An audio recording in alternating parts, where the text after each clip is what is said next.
కోమన్నా మయూరుడు అని ఒక కవి ఉన్నాడు. ఆ కవికి కుష్టు వ్యాధి వచ్చింది. వస్తే ఆయనకి చెప్పారు ఏమని అంటే, ఒక్క సూర్యకిరణాలు నీ శరీరం మీద సోకితే ఉదయం పూట అలాగే సాయంత్రం పూట చాలు నీ కుష్టు వ్యాధి అంతా పోతుంది అని చెప్పారు ఆయుర్వేద వైద్యులు కానీ ఎవరైనా. అప్పుడు ఏం చేశాడు ఆయన, మహాపండితుడు, ఒక చెట్టుకి ఉట్టె కట్టి, ఉట్టె అంటే చాలా పెద్ద ఉట్టె కట్టి, సూర్యుడు ఉదయించడానికి వీలుగా ఆ దిశ చూసుకుని తూర్పు దిక్కులో ఆ ఉట్టెలో కూర్చునేవాడు. మరి కుష్టు వ్యాధి కదా ఎవరు రానివ్వరు కదా ఊళ్ళోకి. ఇంకా అప్పటికి ఇంకా బాగా మనకి సమాజంలో కూడా అవేర్నెస్ పెరగల. అందుకని ఆయన దూరంగా ఉంచారు.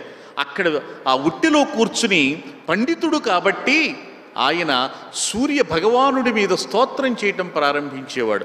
ఒక్కొక్క రోజు ఒక్కొక్క అనుభూతి కలిగేది ఆయనకి ఆ సూర్యోదయాన్ని చూసినప్పుడు. అలా సూర్యుడి యొక్క కిరణాలను, సూర్యుడి యొక్క గమనాన్ని 100 శ్లోకాలతో వర్ణించాడు. అదే సూర్య శతకం. చాలా అద్భుతమైనటువంటి శతకం అది సంస్కృత సాహిత్యంలో. ఒక్కొక్క శ్లోకంలో సూర్యుడి యొక్క రథములను వర్ణించాడు. సూర్యుడి కిరణాలు పడుతూ ఉంటే ఎలా ఉంటాయని. సూర్యుడి కిరణాలు చెట్టు మీద పడితే ఆ చెట్టు మీద పడిన సూర్యుడి కిరణాలు, ఉదయించే సూర్యుడి కిరణాలు ఎలా ఉన్నాయంటే దానిమ్మ గింజలులా కనిపించినాయట పక్షులకి. దానితో పక్షులన్నీ వీళ్ళ దానిమ్మ గింజలు అనుకుని భ్రమించి వాటిని పట్టుకోబోతున్నాయని అద్భుతమైన వర్ణనలు చేశాడు ఆ మహానుభావుడు. 100వ శ్లోకం పూర్తి కాగానే ఆయన వ్యాధి అంతా పోయింది అని లోకంలో ఒక నానుడన్నమాట. మయూరుడు రాసిన సూర్య శతకం చాలా గొప్పది, అద్భుతమైనటువంటి శతకం. అటువంటివి ఎన్నెన్నో ఉన్నాయి ఈ భారతీయ సాహిత్యంలో, భారతీయ వాంగ్మయంలో.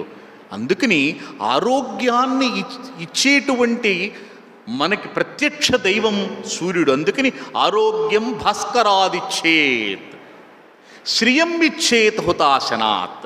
శ్రియం సంపదను ఎక్కడి నుంచి పొందుతామంటే హుతాశనాత్. హుతం అంటే ఏదైతే అగ్నియందు వేయబడినది ఉంటుందో హవిస్సు, అది హుతం.